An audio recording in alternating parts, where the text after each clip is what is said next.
Buenas noches, profesora. El día de hoy expondremos junto con mis compañeras el trabajo final de economía.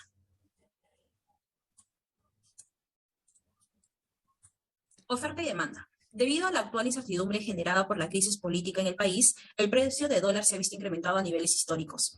Y esto ha afectado a la importación de insumos para la producción de alimentos, como por ejemplo la harina importada. En la siguiente noticia veremos que la asociación ASPAM sostiene que el precio del pan subirá en los próximos días. En la gráfica podemos verificar que la oferta ha sido desplazada a la izquierda en la curva de la oferta, provocando así una disminución del precio y la cantidad de punto de equilibrio. Oferta y demanda y funciones. Según el periódico peruano, durante el mes de mayo de este año, ha habido una disminución de un 49% menos en el sector de restaurantes como comidas y bebidas, a comparación del año pasado y antes de pandemia. En el siguiente ejercicio tomaremos el caso de un chifa, en la cual antes de la pandemia había una oferta de 100 más 10p, la demanda de 1200 menos 5p, y al igualarlos tenemos un precio de 73.33 y una cantidad demandada de 833.33. Durante la pandemia tenemos una cantidad ofertada de 100 más 10p y una cantidad demandada de 600 menos 5p. Al igualarlo, llegamos a un precio de 33.33 y una cantidad de 433.33. Eso quiere decir que la cantidad demandada y el precio de equilibrio descendieron a comparación a los precios y cantidades antes de la pandemia. A continuación, le doy paso a mi compañera Jimena. Buenas noches, profesora. Me toca desarrollar el tema de elasticidad. La elasticidad es una medida de sensibilidad económica que determina cómo varía la cantidad demandada cuando se modifica el precio. Es decir, qué tan sensible es el consumo de un bien cuando éste cambie su precio. Es importante que un empresario conozca la elasticidad de la demanda del bien que produce, ya que esta es una herramienta fundamental al momento de fijar el precio del producto. Siguiente diapositiva, por favor. En esta noticia podemos observar que el dólar cerró con ligera baja, tras venta de 61 millones del BCR. Siguiente diapositiva, por favor. Vamos a desarrollar un ejercicio. Como ejemplo tenemos que Carlos compra $100 cuando el precio es de 3.50 y compra $80 cuando el precio es de 4 soles. Calculamos la elasticidad precio de la demanda de Carlos. Observamos en el gráfico que en el punto A, si el precio es de 4, la cantidad demandada será 80. En el punto B, si el precio es 3.5, la cantidad demandada será 100. Para calcular la elasticidad precio entre A y B, vamos a utilizar la fórmula de variación de precio-cantidad, en la que cantidad 1 menos cantidad 2 sobre cantidad 1 más cantidad 2 entre precio 1 menos precio 2 entre precio 1 más precio 2. Entonces, al reemplazar los valores, obtenemos como resultado menos 1,68, que en valor absoluto pasa a ser positivo. En conclusión, tenemos que la elasticidad precio de la demanda es de 1,68, lo que significa que si aumenta el precio en 1%, la cantidad demandada del dólar disminuye a 1,68%. A continuación, doy pase a mi compañera Marilyn Herrera. Buenas noches, profesor. En esta oportunidad voy a desarrollar el tema del PBI. Según el INEI, que es nuestra fuente, el segundo trimestre del año 2021, el Producto Bruto Interno a costos constantes del 2007 registró un aumento que representa el 41,9%, que basado en el dinamismo de la demanda interna, incrementó su valor a 44,8%. Principalmente esto se debe al aumento que existe en el consumo de las familias y la inversión bruta fija. Con todas las actividades económicas que se activaron, con la flexibilización a las limitaciones que teníamos por la movilización social, y así como el proceso de vacunación del coronavirus, fueron hechos que impulsaron el incremento económico. Es importante precisar que la diferencia observada entre el trimestre del año anterior, donde vivíamos una serie de restricciones a causa de la emergencia sanitaria, bueno, es ahí que se nota el impacto estadístico de la recuperación, ¿no? Pasamos a la siguiente diapositiva y vamos a desarrollar un ejercicio que tiene este contexto. Como bien saben, el Perú fue uno de los países más afectados a raíz de la pandemia y como consecuencia su economía también se afectó, de modo que se vio reflejado en el Producto Bruto Interno. En la tabla visualizamos la cantidad de bienes producidos y el precio en millones de soles en el periodo del 2019 hasta el 2021. Considerando que viven 30 millones de personas en el país, vamos a calcular y analizar el PBI per cápita. Después de realizar la operación, multiplicar el precio por la cantidad y después de obtener el per cápita por año, llegamos a la conclusión de que el PBI per cápita disminuye en el 2020 en 76 unidades monetarias con respecto al 2019, debido a la serie de restricciones impuestas por el gobierno. Del 2020 al 2021 subió el PBI per cápita a 32 unidades monetarias, debido a la reapertura de la economía. Eso es todo. Muchas gracias. Soy Amelie Rodríguez y voy a exponer sobre el empleo y el desempleo. Bueno, para ponernos en contexto con la noticia, la noticia nos informa de que el INEI estima que la tasa de empleo solo en Lima Metropolitana ha aumentado en un 88%. Esto quiere decir que en el Perú la tasa de desempleo ha pasado del 7% al 14,5%. Bueno, seguimos con el ejercicio en el cual nos pone en una situación de que un país con una población total de 30 millones de personas, de los cuales de este total el 60% de personas pertenece a la población en edad de trabajar, el 40% pertenece a la población económicamente inactiva y la población económicamente activa, el 20% está desempleado. Bueno, ahora vamos a hallar la población en edad de trabajar, la cual para esto tomamos la cantidad total de la población, que serían los 30 millones, le sacamos el 60%, multiplicamos por 60%, y nos da un total de 18 millones. Luego calcularemos la PI, la población económicamente inactiva.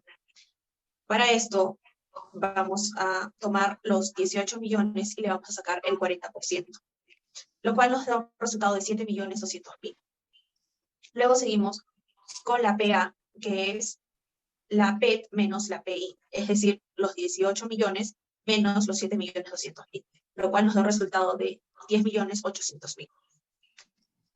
Bueno, seguimos. Para calcular los desempleados, vamos a sacarle el 20%, tal cual lo dice el ejercicio, a la PA, es decir, el 20% a los 10.800.000. Esto nos da un resultado de 2.160.000. Bueno, para calcular la tasa de desempleo, vamos a tomar a los desempleados sobre la población económicamente activa. Esto nos da la división de estas cifras, nos da 0.2.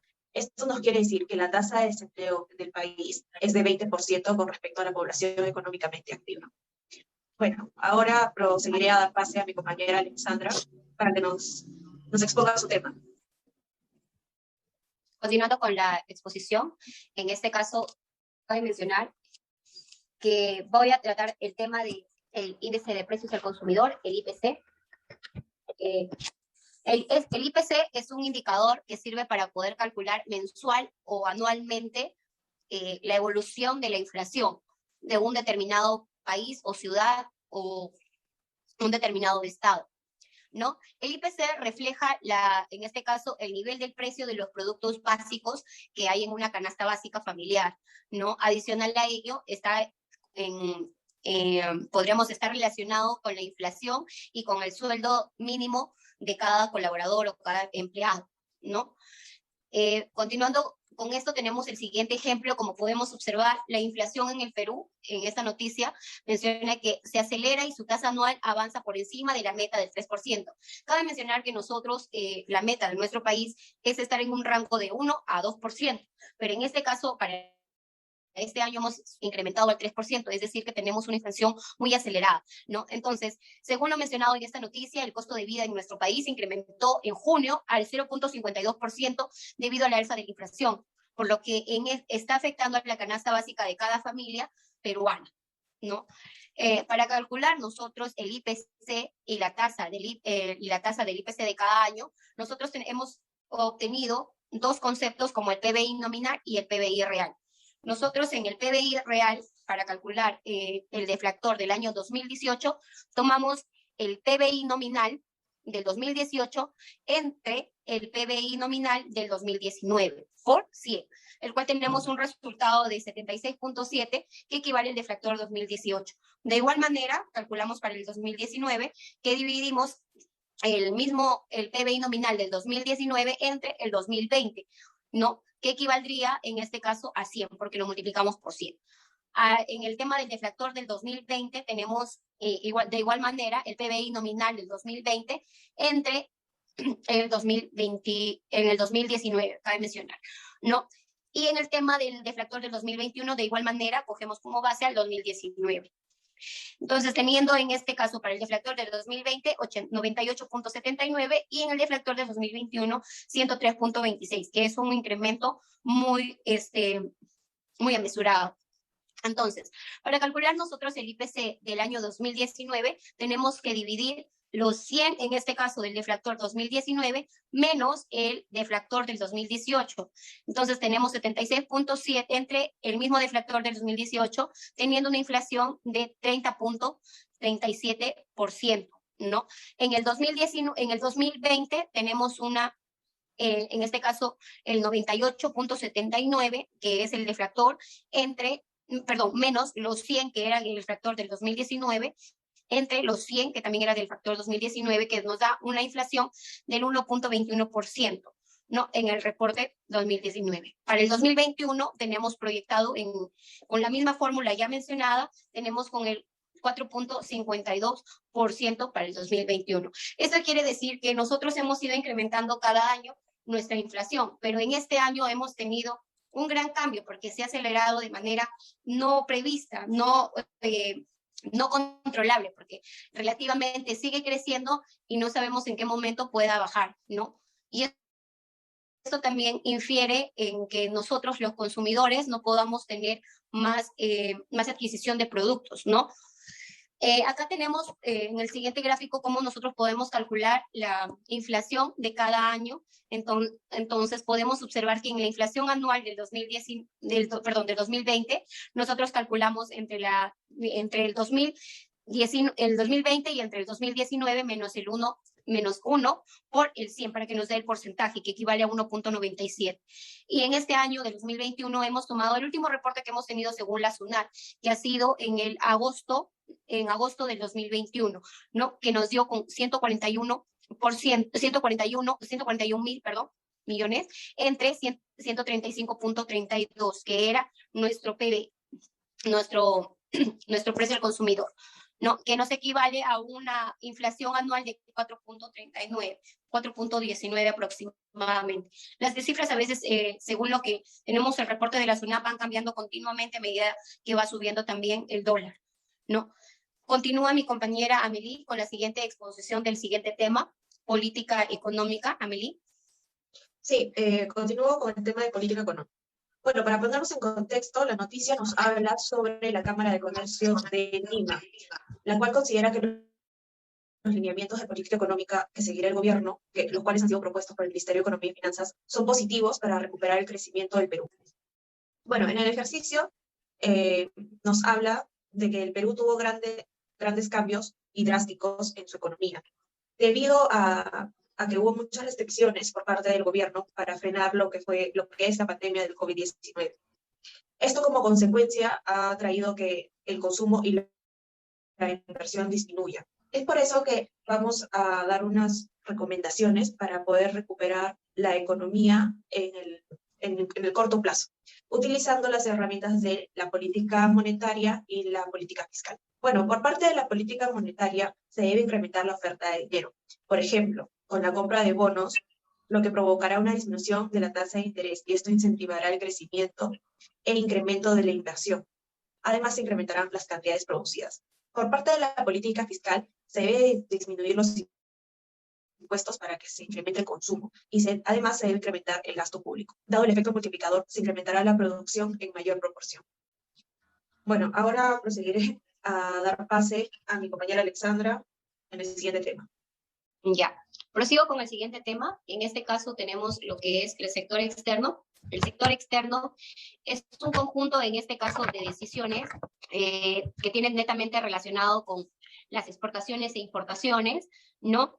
En el ámbito internacional. Entonces, por consiguiente, acá tenemos un pequeño gráfico donde nosotros mostramos de lo que tiene que ver con el sector interno y el sector externo. El sector externo está relacionado mayormente con las exportaciones e importaciones de de varias empresas a otros países, ¿no? Que es llamado comercio exterior. Acá tenemos una noticia que es muy relevante para poder nosotros explicarles más de manera detallada la escasez, en este caso mundial, de contenedores, cuadriplica las tarifas de flete marítimo en el Perú. Esto afecta en el sector externo por motivo de que al subir los fletes, los importadores no pueden adquirir o entregar más productos debido a que sus costos logísticos de importación suben. Y tenemos un poco más a detalle de lo que ha afectado y de qué forma, ¿no?, el sector importador ha afectado a la economía de nuestro país, porque las importaciones han bajado en un monto muy elevado a comparación del año pasado. A esta época nosotros teníamos un buen número de importaciones de todo lo que es tecnología, pero actualmente no lo tenemos porque nuestro principal proveedor, que es China, en este caso, cuando inició la pandemia, ellos continuaron revisando sus procedimientos y generó que los contenedores vacíos ya no estén vacíos, sino estén llenos y los fletes empiecen a elevar poco a poco.